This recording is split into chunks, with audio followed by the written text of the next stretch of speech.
So dito sa labas guys, niyaya ko si Mr. habang maglalaba ako at mas maganda ito sa kanya na makapag-exercise siya dito sa labas at makarelax din siya. Mas maganda dito makaupo dito sa garden para makalanghap siya ng fresh air kasi maganda ang panahon ngayon, hindi pa masyadong mainit, mild temperature lang. At dito dinalhan ko si Habi ng tubig kasi palagi siyang inuuhaw. He likes drinking cold water. So, dinalhan ko siya ng tubig at saka yung cushion niya para komportable siya dito makaupo sa bench. At yung skin talaga niya sa kanyang legs is dry skin siya.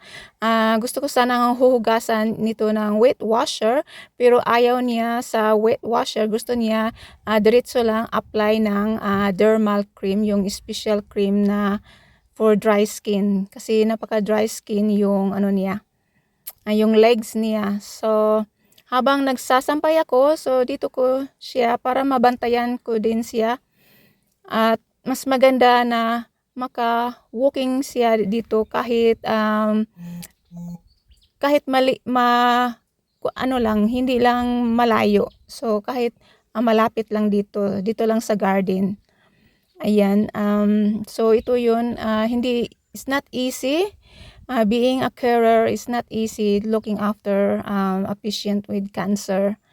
Napaka ano talaga guys, yung body temperature niya na is not very stabilized.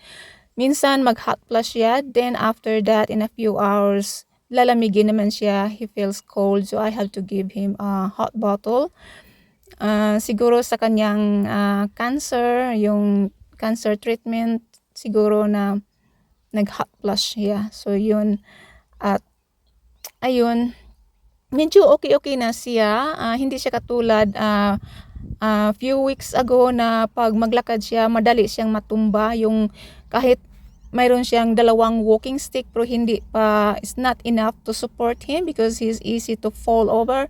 So we have to request walking frame. So yung walking frame darating next week. So ayan, na-late upload lang po ito kasi sa sobrang busy ko. So ngayon lang ako nakapag voice over. So ayan, at binigyan ko din siya ng yung Ensure milk at okay siya.